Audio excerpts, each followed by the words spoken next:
Bonjour à tous et bienvenue dans Challenger Prépa. Aujourd'hui, on se retrouve pour un exercice de maths très classique sur dénombrement. Donc c'est vraiment un exercice à savoir faire et refaire. Donc on part tout de suite. Bonne vidéo à tous.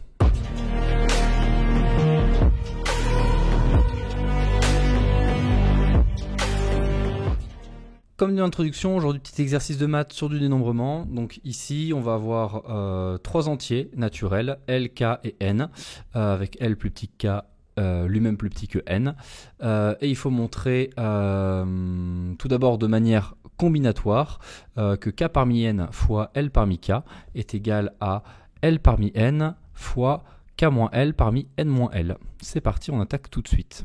Ok, donc j'ai juste réécrit l'énoncé ici et on attaque tout de suite. Donc ici, de manière combinatoire, on va déjà essayer de traduire un peu ce que veulent dire chacun des deux termes ici, à gauche et à droite, et on va voir si c'est bien la même chose. Ok. Donc ici, je vais avoir n éléments, donc les éléments de 1 à n, tous les antinaturels de 1 à n. Et ici, qu'est-ce que ça veut dire en choisir k parmi n? C'est-à-dire que je vais en prendre k parmi les n, tout simplement. D'accord? Et ensuite, fois l parmi k, c'est-à-dire sur les k que j'ai sélectionnés, je vais en choisir l parmi ces k. D'accord? Donc par exemple, ici, imaginons que j'ai un premier sac que je vais appeler A. D'accord. Dans ce sac, je vais mettre k éléments dedans. D'accord. Voilà, donc j'ai cardinal de A égale à k. D'accord. Donc c'est k éléments, donc c'est k entiers entre 1 et n. D'accord. Donc déjà ici, pour pouvoir former ce sac A, j'ai déjà k parmi n possibilités. D'accord. Et ensuite, je vais créer une sous-partie de A, donc B, de L éléments. Donc par exemple ici, hop, je crée B ici comme ceci, avec évidemment quart de B égale L. Bon, eh bien, le nombre de sous-parties B de cardinal L que je peux créer de différence, c'est tout simplement L parmi K. D'accord? Évidemment, j'ai K éléments dans A, je dois en choisir L, donc c'est L parmi K. Très bien. Ok. Sauf qu'ici, c'est complètement équivalent à se dire, ok, j'ai n éléments de départ.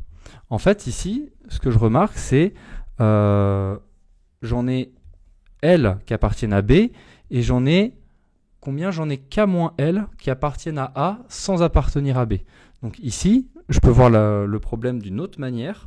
Donc c'est-à-dire qu'ici, je vais prendre deux sacs, un que je vais appeler A', un que je vais appeler B'. Et en fait, dans le sac B', je vais mettre exactement les mêmes éléments que ce que j'avais mis dans B. Et dans le sac A', je vais mettre les deux éléments, enfin du coup les K-L éléments du sac A qui ne sont pas dans le sac B. D'accord? Et en fait, ici, j'ai exactement autant de possibilités de remplir mes sacs A' et B' avec des éléments de 1 à n, que j'en ai de remplir mes sacs A et B de cette manière-là, avec les éléments de 1 à n. D'accord? C'est complètement égal. Sauf que c'est quoi le nombre de possibilités pour remplir ces deux sacs-là? D'accord? Donc ici, je rappelle, mais du coup, card de B', c'est exactement le même que B. Hein, d'accord? Donc c'est-à-dire ici L. D'accord? Et A', son cardinal, ça va être... Donc c'est le nombre d'éléments que j'ai dans A qui ne sont pas dans B. Donc en fait, c'est tout simplement hop, K-L. D'accord? Et j'ai combien de manières de remplir ces sacs A' et B'? Ici, je peux dire, sur mes éléments numérotés de 1 à n, je vais en choisir L que je vais mettre dans le sac B'. Donc déjà ici, je commence par remplir le sac B' de manière arbitraire. Et du coup, j'ai L parmi n possibilités. D'accord? Et ensuite, je dois remplir le sac A'. Dans le sac A', je dois mettre n-l éléments dedans, k-l éléments dedans, et j'ai le choix parmi combien d'éléments restants? B parmi n-l éléments restants, parce que j'ai déjà pris l éléments pour les mettre dans le sac B'. Donc ici, il me reste... donc en fait, je dois choisir k-l éléments parmi n-l. Et donc je me retrouve bien avec k parmi n fois L parmi K, qui est égal à L parmi N fois K moins L parmi N moins L. Et voilà pour cette première question. Pour la deuxième question, on doit retrouver le même résultat, mais de manière calculatoire cette fois-ci. Donc je vais partir de l'élément de gauche et de l'élément de droite, et je vais voir si on arrive à se rejoindre au milieu. Donc l'élément de gauche, on se rappelle, c'était k parmi n fois L parmi K. Donc ici, si je développe mon binôme de Newton, en fait, ça me fait n factoriel sur K factoriel fois n moins K factoriel. Le tout multiplié par K factoriel sur L factoriel sur, attention, K moins L factoriel. Ok, bon, ici j'ai K factoriel qui se simplifie avec K factoriel, tout simplement. Et donc, du coup, ça va me donner ici n factoriel sur n moins K factoriel fois K moins L factoriel fois L factoriel. Ok, nickel. Je vais repartir du deuxième terme. Donc le deuxième terme, c'est L parmi n. Et fois, c'est K moins L parmi n moins L. Ok. Bon, si je développe encore une fois les binômes de Newton, c'est pas très compliqué ici.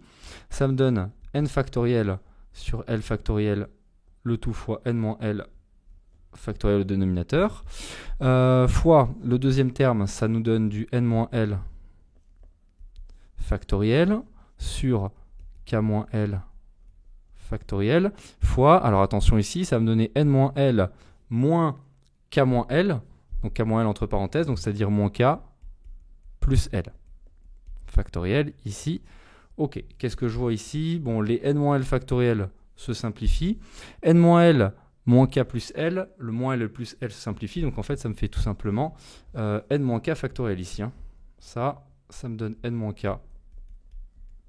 factoriel, et donc ici, si je réécris ça proprement, ça me donne n factoriel sur n moins K factoriel, facteur de n moins L, K moins L, pardon.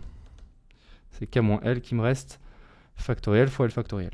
Ok, et je me retrouve en fait avec la même chose ici et là. D'accord, donc je retrouve bien la même chose par le calcul. D'accord. Donc voilà, de manière calculatoire, c'est beaucoup plus simple. Hein. Ici, il n'y a pas besoin de réfléchir, on y va, on bourrine, on développe les binômes de Newton avec les expressions factorielles et ça tombe tout seul. D'accord.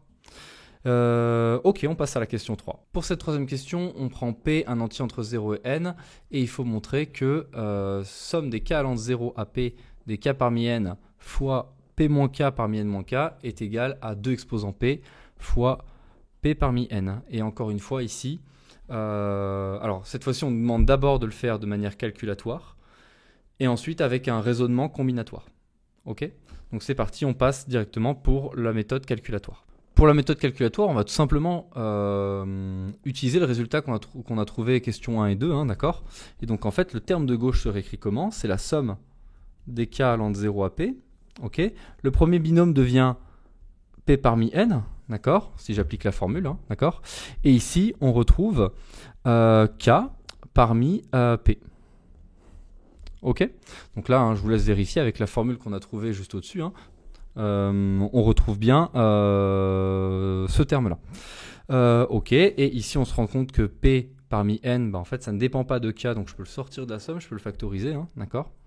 Donc ici, P parmi n en facteur, et ici je la somme des K allant de 0 à P, des K parmi P, ok, et ça, ce terme-là, hein, cette somme, elle est très classique, il faut connaître le résultat par cœur, ça va nous donner notre 2 exposants P, hein. D'accord. Pourquoi? Parce qu'en fait, je peux reconnaître une formule du binôme de Newton avec ici 1 exposant K fois 1 exposant P moins K. D'accord. Et donc, en fait, ce terme-là, ce n'est ni plus ni moins que 1 plus 1 exposant P. D'accord. Hop. Et 1 plus 1 exposant P, bah, c'est tout simplement 2 exposants P. Hein. D'accord. Donc ici, on retrouve bien P parmi n fois 2 exposants P. Nickel.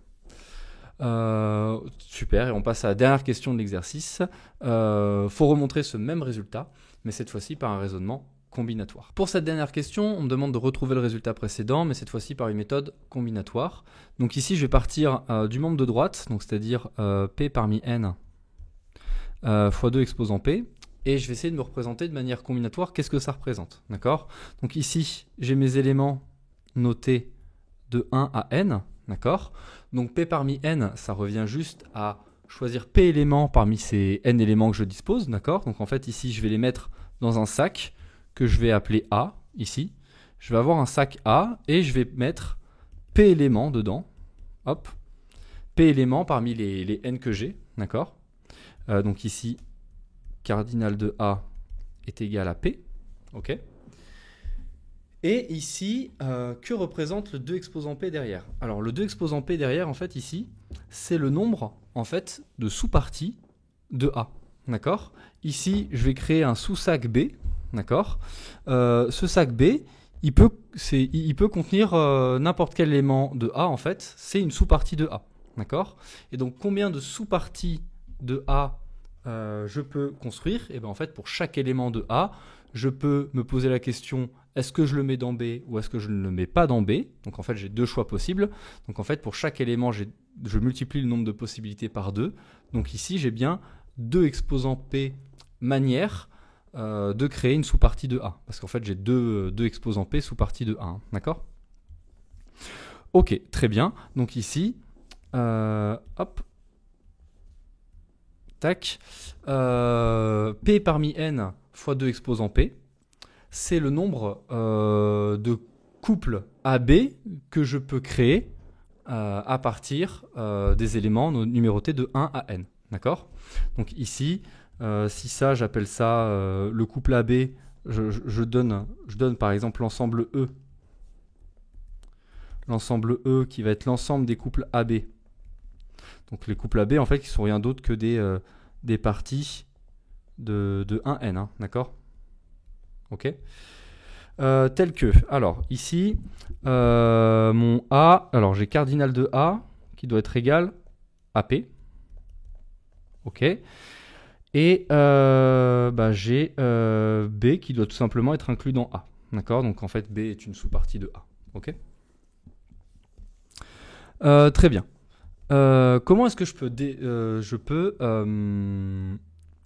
comment est-ce que je peux redéfinir cet ensemble E? En fait, cet ensemble E, je peux dire qu'en fait, c'est la réunion de K allant de 0 à P, des EK, d'accord, avec EK, qui en fait va être très ressemblant. Hein. Ça va être l'ensemble des couples A et B, qui sont des parties des éléments notés de 1 à n, hop, tels que toujours cardinal de A égale P, et B inclus dans A, mais cette fois-ci, j'impose pour EK, j'impose que le cardinal de B soit égal à K.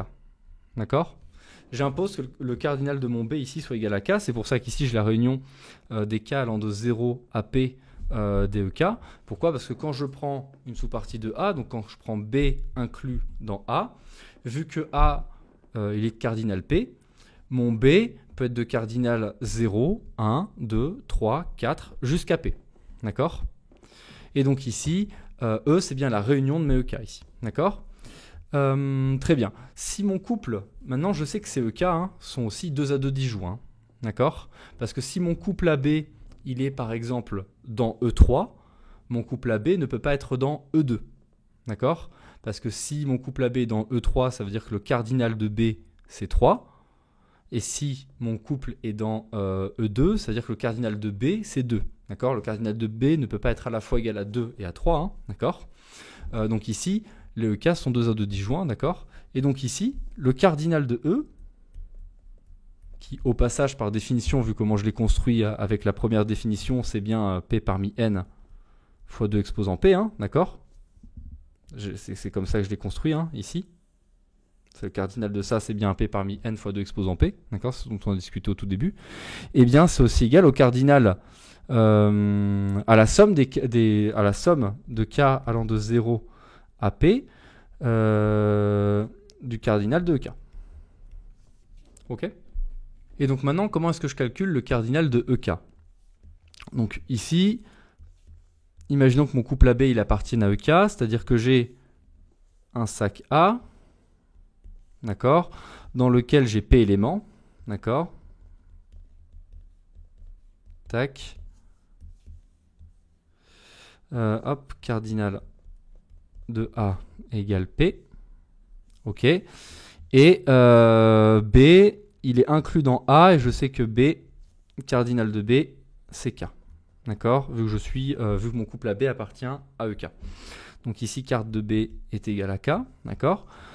Donc ici, c'est des éléments qui sont notés de 1 à N. D'accord? Sur ces éléments notés de 1 à N, comme on l'a dit, on en a pris P parmi ces N pour les mettre dans A. Et ici, vu que je suis dans EK, j'en prends K parmi les P pour les mettre dans B. D'accord? Mais ici, comment est-ce que je peux le voir? En fait, c'est strictement équivalent à avoir un sac à prime, un peu comme tout à l'heure, à avoir un sac à prime avec en fait les éléments qui sont là, c'est-à-dire où j'aurai que les éléments de A mais qui n'appartiennent pas à B, et un sac B', en fait le sac B' qui serait en fait le même sac que B, d'accord, avec tous les éléments dans ce sac qui sont présents dans le sac B, d'accord. Ok, c'est exactement la même chose. J'ai autant de possibilités pour créer mes sacs A et B que de possibilités pour créer les sacs A' et B'. D'accord? Donc les cardinaux vont être les mêmes. Ok? Sauf qu'ici, comment est-ce que je peux compter ici en utilisant cette nouvelle équivalence d'arrangement d'éléments? Eh bien ici, je peux me dire, ok, je pars de mes n éléments, d'accord? Donc mes n éléments numérotés de 1 à n. Et ici, je vais en prendre K parmi N pour les ranger dans B' ici. D'accord? K parmi N pour les ranger dans B'. Ok? Et maintenant, ici, j'aimerais mettre les éléments, j'aimerais maintenant choisir les éléments qui vont être dans A', c'est-à-dire les éléments qui se retrouvent dans la schématisation de gauche qui se retrouvent dans A mais pas dans B. D'accord? Les éléments qui se retrouvent dans A mais pas dans B, c'est ceux que j'ai dans A'. D'accord? Donc comment est-ce que je les choisis? Dans le sac A, j'avais P éléments, d'accord, et il y en a K qui se retrouvent à la fois dans A et dans B. Ça veut dire que j'en ai P moins K qui se retrouvent dans A sans être dans B. Donc ça veut dire que je vais avoir P moins K éléments dans le sac A'. D'accord? Donc je vais devoir choisir P moins K éléments pour choisir les éléments qui vont se retrouver dans le sac A'. P moins K éléments, parmi combien d'éléments? Vu que j'en ai déjà choisi K pour remplir le sac B', il ne me reste plus que n-k éléments parmi lesquels choisir pour remplir le sac A'. D'accord? Et donc en fait, ça, c'est égal au cardinal de EK. D'accord? Et donc je me retrouve avec P parmi n fois 2 exposant P qui va être égal à la somme des K allant de 0 à P de cardinal de EK. Sauf que cardinal de EK, comme on vient de le voir, c'est K parmi n fois P-K parmi N-K. Voilà. Et ça, c'est l'égalité qu'on devait retrouver, qu'on a déjà montré de manière calculatoire, mais ici, c'est avec un raisonnement par dénombrement, qui fait intervenir du dénombrement. D'accord ? Voilà, c'est tout pour cet exercice. Alors les parties difficiles de cet exercice, c'est à chaque fois évidemment quand on demande de faire par méthode combinatoire, parce que par le calcul, j'ai aucun doute que ça, normalement, il n'y a pas de souci. Pour les parties de questions de dénombrement, si vous avez des questions, n'hésitez pas à les poser dans les commentaires. J'ai conscience que ça, pour certains, ça peut être difficile. Il y en a qui sont très à l'aise avec naturellement, et d'autres pour lesquels c'est beaucoup moins évident. Il faut manger des exercices de dénombrement pour s'améliorer. Il n'y a pas de secret. J'espère que la vidéo vous a plu, et moi je vous dis à la prochaine pour une nouvelle vidéo de Challenger Prépa.